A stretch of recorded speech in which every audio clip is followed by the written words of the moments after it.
Hi, to update apps on your Xiaomi Redmi 10, firstly make sure that you got stable internet connection either through Wi-Fi or mobile data.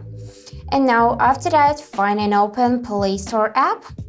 And here you would need to take a look at its upper panel. In this upper right corner, you would see this circle, which is basically your Google account. So just tap it, go in the first section, Manage Apps and Device. And right in this Overview tab, you would see the amount of available updates. Also, you can go in the Manage section and after that switch to this option Updates Available, and you'll see the list of apps which you can update.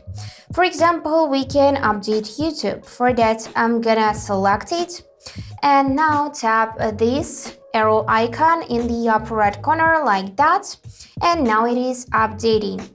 If you wanna stop update, you'll need to tap this cross like that, and after that you can just try to update it again and wait a couple of seconds till it would be updating. So that's it for today. Hope this video was helpful and thank you for watching.